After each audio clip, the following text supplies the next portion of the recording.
नमस्कार दोस्तों, मैं अरुण सर आपका मैथ वाला 4.0 में स्वागत है। आज हम बताने वाले हैं कक्षा 9 के डॉक्टर के सिन्हा का सॉल्यूशन क्वेश्चन नंबर 14 का चौथा, जिसमें फिगर आपका दिया हुआ है। इस प्रकार दिया हुआ फिगर और कह रहा है फिगर में कि जो रेखा एल है वो एल के समानांतर है। तो आपसे इस वाला एंगल का नाम पूछ रहा है।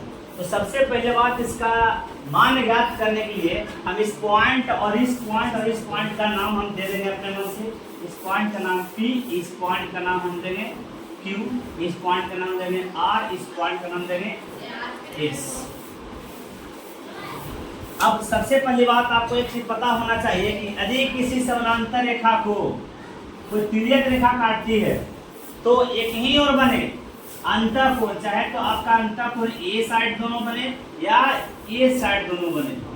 ये दोनों अंतःकोण का जो सम होता है वो 180 डिग्री के बराबर होता है। तो उस प्रकार अगर हम देखते हैं कि एल पैरेलल अगर एम है, तो अगर ये पैरेलल है तो ये पी आर है जो तिर्यक रेखा का काम कर रहा है। तो हम ऐसा लिख सकते हैं कि angle P plus angle Q बराबर 180 डिग्री समानांतर रेखा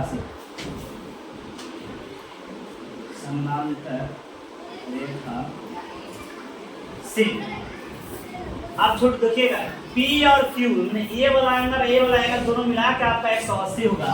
तो P का मान आपका 60 दिया हुआ है, तो 60 डिग्री प्लस एंगल Q बराबर लिख सकते हैं 180।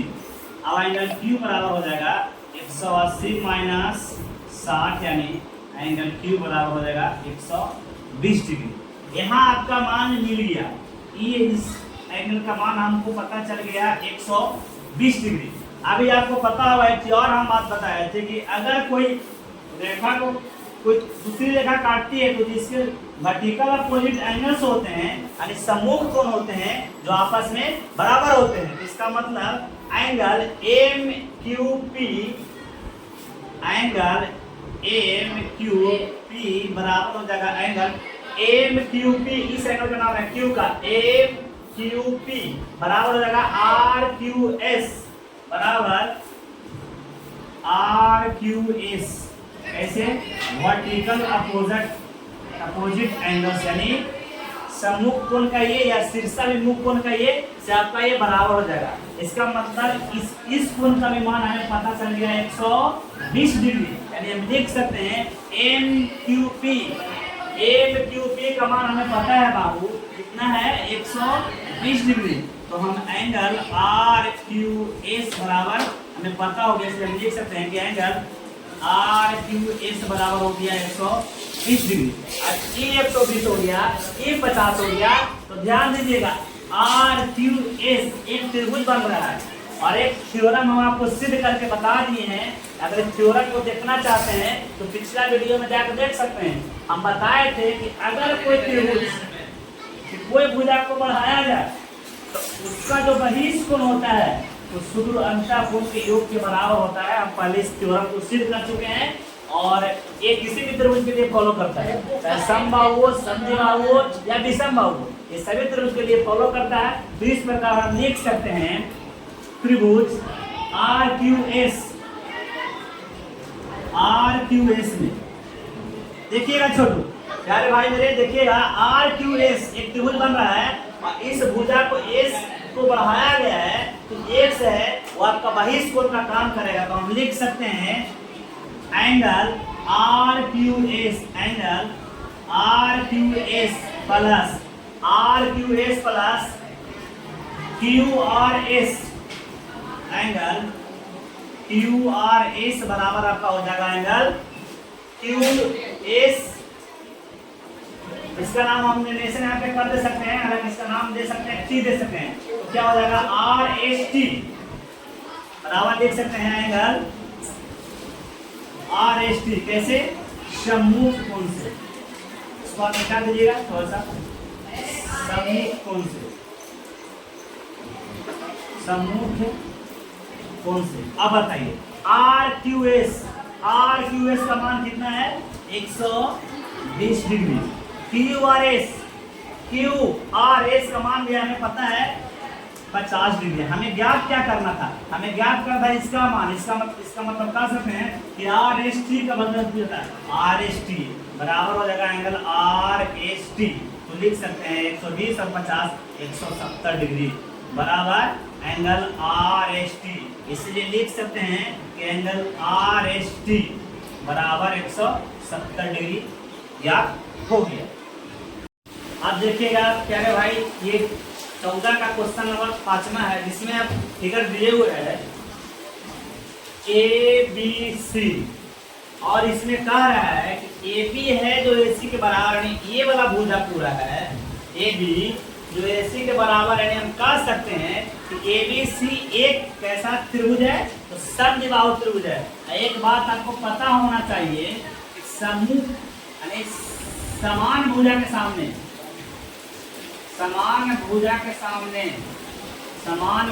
सामने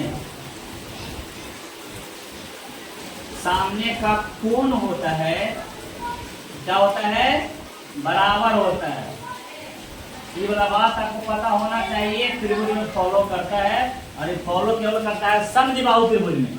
एक तरह से मानिए कि एक समद्विबाहु त्रिभुज है, हमसे मान पूछ रहा है dxy, यानी ई वाला एंगल का मान पूछ रहा है। तो हमें न ये एंगल दिया हुआ है न ये एंगल दिया हुआ है, और इसका मान ही पूछ रहा है। तो सबसे पहले हम क्या करते हैं, इसका हल निकालने के लिए अगर आपका दिमाग काम कर रहा है तो हम कह सकते हैं ए बी सी एक समद्विबाहु त्रिभुज है, और इसका मान हमें पता नहीं है, और ना एंगल सी का मान पता है। तो हम मान सकते हैं लेट एंगल बी बराबर एंगल सी होगा, क्योंकि समूह भुजा के ये दोनों भुजा जो आपस में बराबर है, तो ई भुजा के सामने ए कोण होगा और ये भुजा के सामने ए कोण होगा, तो दोनों जो एंगल होगा क्या हो जाएगा, बराबर हो जाएगा।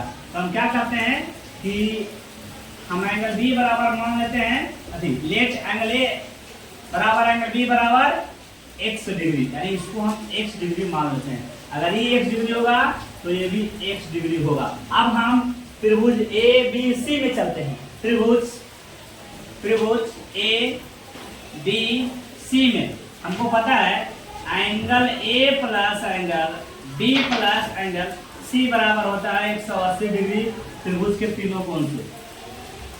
त्रिभुज के तीनों कोण से ये आप जानते हैं, आपको पता होगा कि त्रिभुज के तीनों कोण का योग 180 डिग्री के बराबर होता है। तो एंगल ए का मान आपका दिया हुआ 30 डिग्री, एंगल बी का मान कितना है x डिग्री, और एंगल सी का मान भी है x डिग्री बराबर 180 हो जाएगा। 30 हो जाएगा तो माइनस में हो जाएगा, यानी x और x 2x डिग्री बराबर हो जाएगा 180 माइनस 30, यानी x बराबर हम लिख सकते हैं 150 डिग्री बटे 2, यानी कट जाएगा आपका 75 मतलब, यानी x का मान हमें पता हो गया 75 डिग्री, यानी इसका मान हमें पता हो गया ये कितना है 75 डिग्री। से ये भी आपका 75 होगा, ये भी आपका 75 होगा। अगर दोनों 75 है, एक बात आपका दिया हुआ है कि जो एक्स वाई जो रेखा है वो बीसी के क्या है, समानांतर है। जब समानांतर है तब एक थ्योरम और पता होता है कि जब दो समानांतर रेखा को एक तिर्यक रेखा काटती है तो एक्स वाई और बीसी के समानांतर है, तो आपका एक्स और बी है जो तिर्यक रेखा का काम करेगा। और तिर्यक रेखा जब समांतर रेखा को काटता है तो बने संगत कोण का योग 180 डिग्री होता है। तो हम लिख सकते हैं कि angle B X Y plus angle X B C बराबर 180 डिग्री। 180 डिग्री कैसे, समानांतर रेखा से, समानांतर रेखा के एक ही ओर अंतःकोण से। अब बताइए बी एक्स वाई का मान हमें पूछ रहा है, एक्स बी सी का मान हमें पता हो गया 75 डिग्री। लिख सकते हैं angle B X Y plus angle X B C बराबर 180 डिग्री। तो एक्स बी सी का मान बी एक्स बाई का मान दिया वो 75, तो 75 डिग्री प्लस सॉरी इसका मान नहीं दिया, एक्स बी सी का मान है 75 डिग्री। तो angle B X Y plus 75 degree बराबर हो जाएगा 180 डिग्री। तो एंगल बी एक्स वाई बराबर 180 डिग्री माइनस 75, इसीलिए हम लिख सकते हैं एंगल बी एक्स वाई बराबर 105 डिग्री। देखिए अब हम बताने वाले हैं क्वेश्चन नंबर 14 का छठा में आपका दो क्वेश्चन दिए हुए हैं, एक ए और एक बी। इस चित्र में कहा क्या रहा है, इसमें दिया हुआ है आपका है एल है तो समानांतर एम है, इसमें भी एल समानांतर एम है, इसमें भी एल समानांतर एम है। तो आपसे एक्स का मान पूछ रहा है दोनों फिगर में, एक्स बराबर 1। अब हम फिगर अगर चलते हैं ए में, तो इसमें फिगर में चलते हैं, आपका दिया हुआ है कि एल है जो पैरेलल एम का है, यानी इसको हम अगर आगे बढ़ाते हैं, इस फिगर को आगे हम बढ़ाते हैं और इसको भी आगे बढ़ाते हैं, दोनों समानांतर है। अगर ये दोनों समानांतर रेखाएं हैं, ये दोनों समानांतर है, तो ये आपका तिर्यक रेखा का काम करेगा। और आपको पता होना चाहिए, और पिछले कई वीडियो में हम बता चुके हैं बाबू मेरे कि अगर कोई समानांतर रेखा को तो तिर्यक रेखा काटती है तो एक ही हो, चाहे आपका ए साइड का एंगल दोनों रहे या ई साइड का दोनों एंगल रहे, दोनों कोण, दोनों जो अंतर कोण होता है उसका योग 180 डिग्री के बराबर होता है, जो आपको पता होना चाहिए और ये होता है, और पिछले कई वीडियो में हम बता चुके हैं। इसी प्रकार से इसका हम अगर इसको आगे बढ़ाते हैं, इसको नाम हम कुछ समय के इसका नाम P यहाँ पे देते हैं, इस पॉइंट का नाम देते हैं हमें R, इस पॉइंट का नाम देते हैं S, इस पॉइंट का नाम देते हैं, बाकी सब ठीक है। अब देखिए इस हम चलेंगे तो लिख सकते हैं angle P plus S, angle P plus angle S बराबर 180 डिग्री। कैसे तो समानांतर रेखा, ये दोनों समानांतर रेखा है और एक तिर्यक रेखा है, और तिर्यक रेखा की एक ही और दोनों कोण है, तो समानांतर रेखा के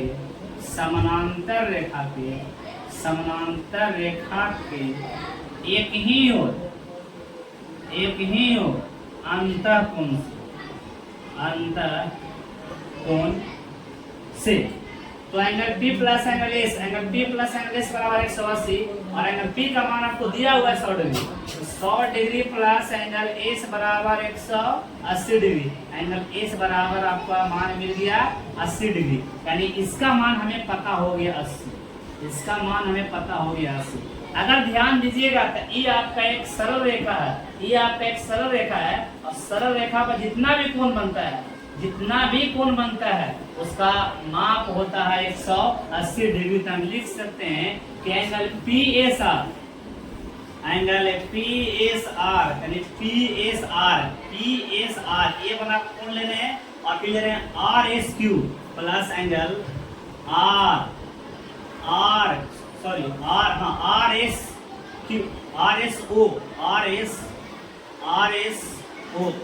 RSO बराबर 180 डिग्री। कैसे? रैखिक युग्म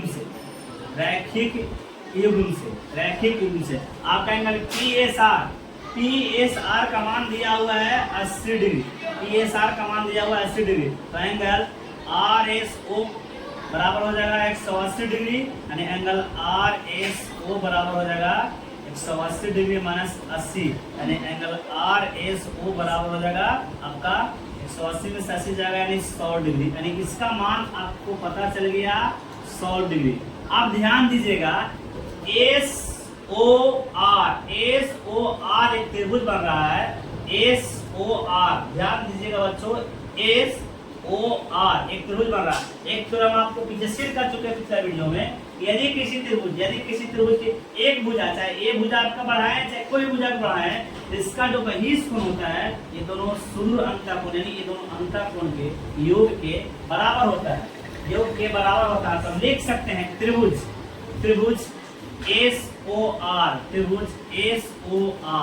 SOR में क्या लिखेंगे? एंगल RSO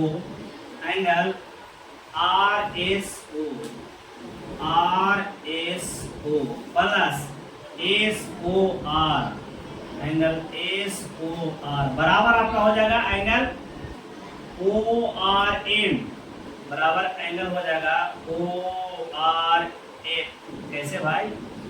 बाहु कोण से, त्रिभुज के बाहु कोण से, त्रिभुज के बाहु कोण से, बाहु कोण से, बाहु कोण से, बाहु कोण से। तो आर एस ओ का मान भी हमको 100 डिग्री है, और आपको गिवन दैट है ओ का मान यानी एस ओ आर का मान जब आपका क्वेश्चन में दिए हुए है तो आर एस ओ का मान हमें पता चल जाए 100 डिग्री, 100 डिग्री, और एस ओ आर का मान हमें दिया हुआ है 20 डिग्री। तो हम लिख सकते हैं कि एंगल ओ आर एम जो कि एक्स है, ओ आर एम, और वही जो आपका एंगल एक्स है उसी का मान हमको पूछ रहा है। तो 100 प्लस 20 बराबर 120 डिग्री बराबर एंगल ओ आर एम है, वही एक्स है, तो इसीलिए लिख सकते हैं एंगल ओ आर एम बराबर 120 डिग्री। इस प्रकार आपका एंगल ओ आर एम